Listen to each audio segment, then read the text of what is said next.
Awareness is your first weapon, and yet it is the one thing most people forget to carry. In times of danger, when everything feels uncertain, when the next 72 hours hold the weight of the unknown, most people look outside. They look for signs, they look for clues, they look for something to hold on to in the outer world. But the truth is, the first and the greatest battle is not outside. It is inside. And the weapon that will decide whether you survive or collapse is awareness. Think about it for a moment. How do most people live their lives? They wake up, they go through routines, they repeat yesterday's patterns without thinking. They are not awake, they are moving like machines. When you ask them what they want, they hesitate. When you ask them why they do what they do, they have no answer. This is what I call autopilot living. And autopilot is the most dangerous state to be in when the world shakes. Because when danger comes, autopilot crashes. When the unexpected happens, autopilot cannot help you. It was designed for comfort, not for storms. God said the next 72 hours will be dangerous. Why do you think this warning came? To make you panic? No. It came to make you aware. It came to shake you out of autopilot.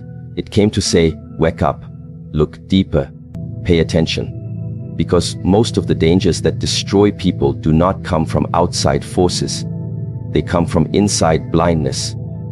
People are destroyed by what they don't see, by what they don't question, by what they ignore.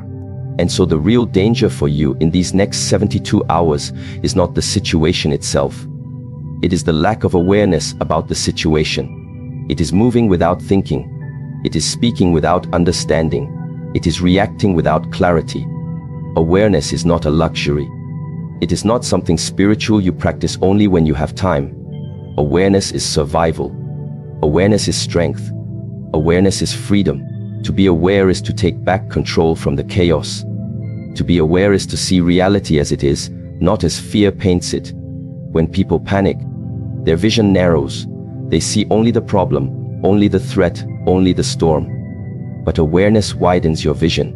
It allows you to see possibilities, to see options, to see opportunities that others miss.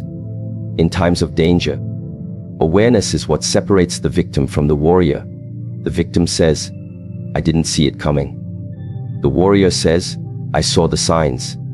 I stayed awake. I was ready. Ask yourself now, how awake are you? How much of your life do you live with awareness? Do you notice the way your mind speaks to you? Do you observe the emotions that rise and fall within you? Or do you get carried away by every wave, every impulse, every distraction? Because if you live unaware, you are like someone walking in a battlefield with their eyes closed. Every step could be the last, and yet you keep moving blindly. That is not strength. That is weakness disguised as routine. And routine is the comfort zone that kills during danger. The next 72 hours are not just another 3 days. They are a mirror. They will reflect back to you your true state of awareness.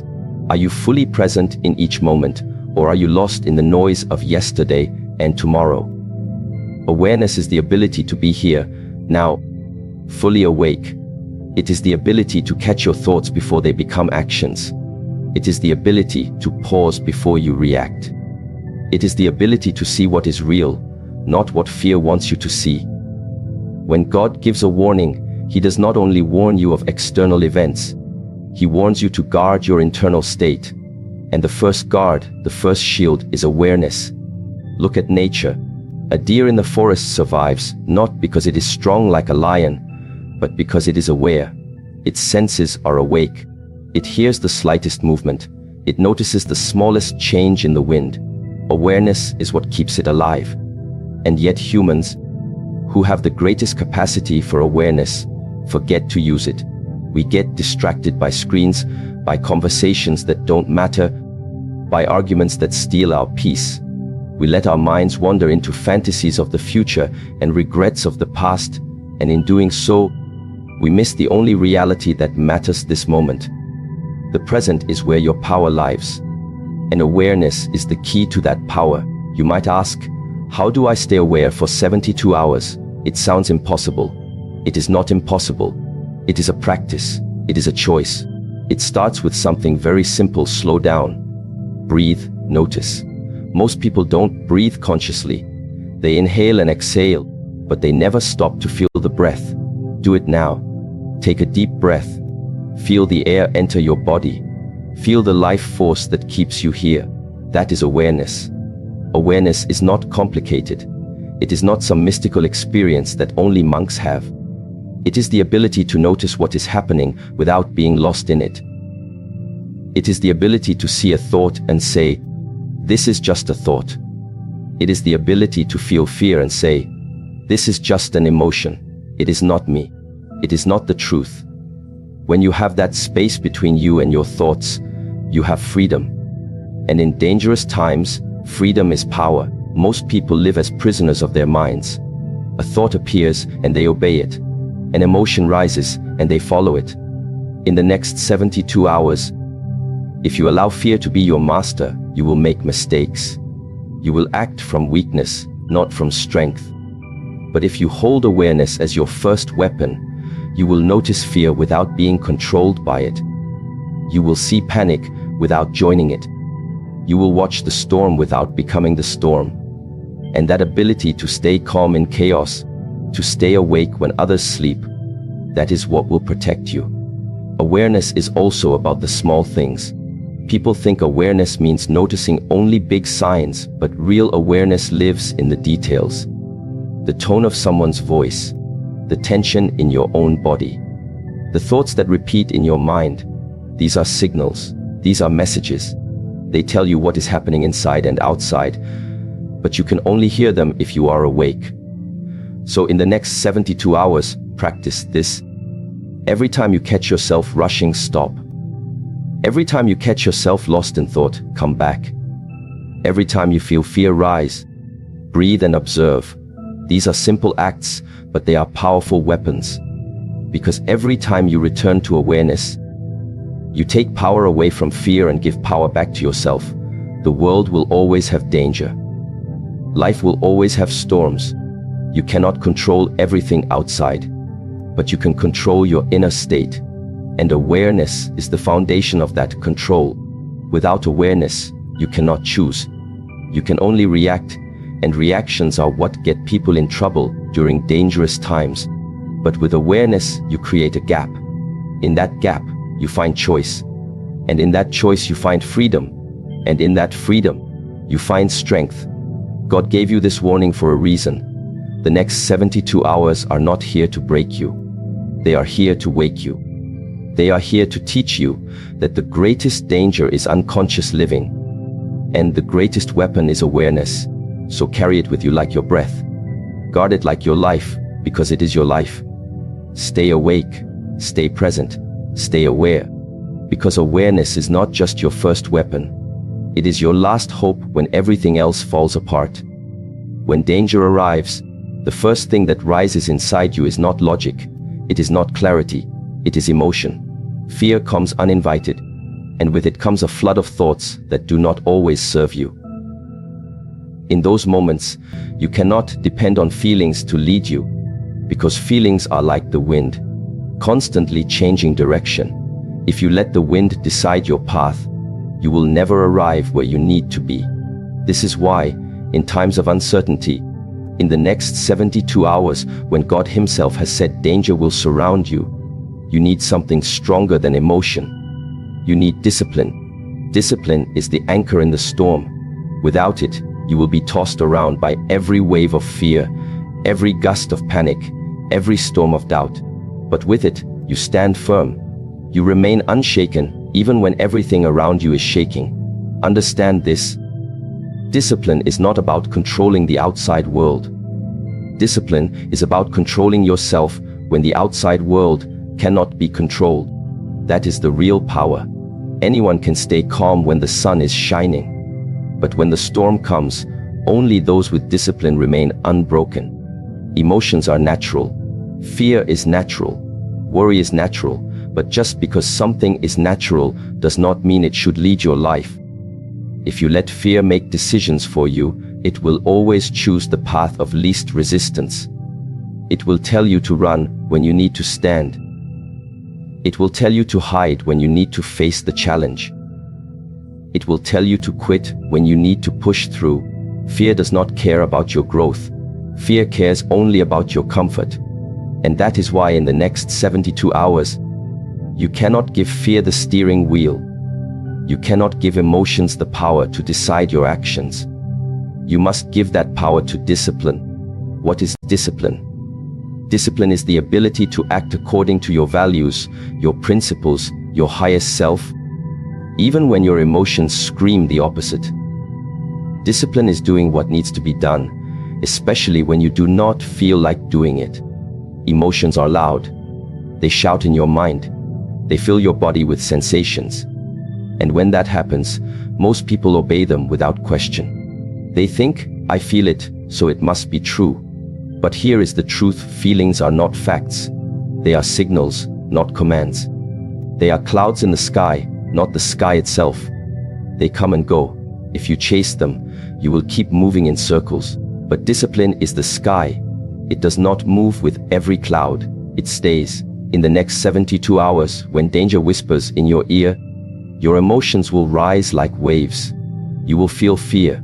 You will feel doubt. You may feel anger, frustration, or even hopelessness. All of this is normal. But what is not acceptable is letting those feelings decide who you are. Because the moment you let emotions lead, you give away your power. You stop being the master of your mind, and you become its servant. And the mind, when driven by fear, is not a wise master. It will lead you into mistakes, into regrets, into weakness. Discipline is the antidote. Discipline is the voice that says, I hear you fear. I feel you doubt. But I will not obey you. Think of a warrior. A warrior does not go to battle because he feels like it. He goes because it is his duty. If he waited for the perfect emotional state, he would never fight. If he waited to feel no fear, he would never step forward. Courage is not the absence of fear. Courage is moving forward despite fear. And what makes that possible is discipline. Discipline is what keeps the warrior standing when his legs want to collapse. It is what keeps the mind focused when chaos tries to distract it. Discipline is the chain that binds your actions to your purpose, not to your feelings. Look around you. How many lives have been destroyed because someone acted on emotion instead of discipline? How many words have been spoken in anger that could never be taken back? How many decisions have been made in fear that led to regret? How many dreams have been abandoned because the feeling of doubt was louder than the voice of determination? If you let emotions rule you, they will build a prison around you. And the worst part, you will think you are free because you are doing what you feel. But freedom is not doing what you feel. Freedom is doing what is right, no matter what you feel. That is real freedom. And discipline is the key to that freedom. The next 72 hours will test you. The warning from God is not a punishment. It is preparation. It is telling you, stay awake, stay strong, stay disciplined. There will be moments when you want to react instantly. Something will trigger you and your emotions will rise like fire. In that moment, stop. Breathe. Ask yourself, what would discipline do? Not fear, not anger, not panic, discipline. And then act from that space. That one pause can save you from 1,000 mistakes. That one act of discipline can change the entire outcome of these 72 hours. People misunderstand discipline. They think it is about harshness, about force, about being rigid. But true discipline is not about punishment. True discipline is about alignment. Aligning your actions with your highest values, not with your temporary feelings. Your feelings change every moment. Your values do not. Your purpose does not. Your principles do not. Discipline keeps you loyal to those things, and loyalty to your highest self. That is what makes you unshakable when the ground beneath you shakes. Ask yourself right now, what are the values I refuse to compromise? Write them down. Look at them, because in the next 72 hours, your emotions will try to make you forget them. They will tell you to take shortcuts. They will tell you to lower your standards. They will tell you to betray yourself for safety, for comfort, for ease. And that is where discipline must speak louder than emotion. That is where you must say, no, I will not choose the easy path over the right path. I will not let temporary feelings destroy permanent values. That is the voice of strength. That is the voice that keeps you standing when the storm hits. Do you know why most people fail in times of crisis? Not because they lack resources, but because they lack self-control. They let fear make decisions. They let doubt decide their actions. They let pain dictate their choices. And then they wonder why their life feels like chaos. It feels like chaos because they are not leading it. Emotions are. But in these next 72 hours, you have a choice. You can live like everyone else, reacting to every emotional wave, or you can live like a warrior, grounded in discipline, unshaken by storms. Which one will you choose? Emotions are temporary, but the consequences of obeying them can be permanent. Remember this every time you feel the urge to act from fear or anger. Is this decision aligned with my highest self? If the answer is no, stop. If the answer is yes, act with full force. This is what discipline gives you, the power to choose wisely, not impulsively. And wise choices in times of danger are what save lives, what build strength, what create legacies. So for the next 72 hours, let this be your mantra. Discipline over emotion. Say it every morning. Say it when fear rises. Say it when doubt whispers. Because the one who can master his emotions is the one who can master his destiny. Emotions are servants. Discipline is the king. Let the king rule. And when these 72 hours pass, you will not only survive, you will emerge stronger, wiser, and more unbreakable than ever before. When danger is near, panic will always try to knock on the door of your mind. It comes dressed in urgency, shouting that you must act now, that you must do something, anything. Because time is running out. It tells you stories of what could go wrong. It paints pictures of disaster. And it feeds on your imagination until you believe that the storm outside is bigger than the strength inside. This is how panic works. It convinces you that movement is better than stillness, that rushing is better than reflection, that reacting is better than responding. And yet, every time you obey panic, you step away from wisdom and deeper into chaos. That is why in the next 72 hours, when God Himself has said danger is coming, your greatest challenge will not be the external events. It will be your ability to trust the process instead of surrendering to panic. What does it mean to trust the process? It means understanding that life is not random. It means believing that there is a rhythm, a flow, a design behind the chaos you see. When you trust the process, you stop trying to control everything and start focusing on what you can control. Your thoughts, your actions, your choices in this moment. Panic makes you believe that everything is urgent, that everything needs your attention right now. But that is an illusion. Most of the time, the best action is not the fastest action. The best action is the right action. And the right action only comes when your mind is clear, not when it is clouded by panic. Panic closes your vision. It narrows your perspective until you can only see the problem, never the solution. When you trust the process, your vision opens. You see options. You see possibilities. You see that danger is not the end, it is just a test. And every test comes with a lesson. If you panic, you fail the test before it even begins. If you trust, you learn. And in learning, you grow stronger than you were before. Why do most people panic? Because they want certainty. The human mind hates uncertainty. It wants to know what will happen, when it will happen, how it will happen. And when it does not know, it creates fear. Panic is the mind's attempt to escape uncertainty by forcing immediate action.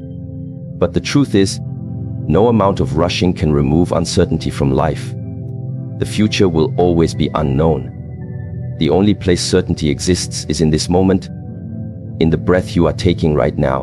And that is why trust is so powerful, because trust allows you to live fully in the only reality you have this moment. Trust is not weakness. Many people think that trusting the process means doing nothing, being passive, waiting for miracles without effort. That is not trust. That is avoidance. Real trust is active. It is choosing to take the right steps even when you cannot see the whole path. It is doing what you know is right, even when your emotions scream for you to do something else. It is staying calm inside, even when the world outside is shaking. Trust is not laziness. It is discipline of the heart. It is strength under control. In the next 72 hours, panic will try to visit you many times.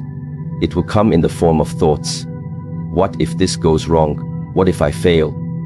What if everything falls apart? These thoughts will feel real, but they are just shadows. And shadows have no power unless you give them attention. The more you feed panic with your energy, the bigger it grows.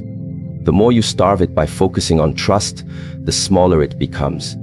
Every time fear whispers, remind yourself, I do not need to know everything. I only need to do the next right thing. That is trust. And when you live this way, one step at a time, you will find that the mountain you feared was just a series of steps waiting to be climbed. Trusting the process also means understanding that setbacks are not failures. They are part of the design. The seed must break before the plant can grow. The night must come before the dawn can rise. The storm must pass before the sky can clear. If you panic in the breaking, you will never see the blooming. If you panic in the night, you will never see the morning. Everything in life has its timing, and the timing is rarely in your control, but your response always is. When you panic, you fight the timing. When you trust, you flow with it. And flowing does not mean floating without direction. It means moving with awareness, with intention, but without fear. Think about water. Water is soft, yet it can break the hardest rock. Why? Because it flows. It does not resist the path. It does not panic when it meets obstacles.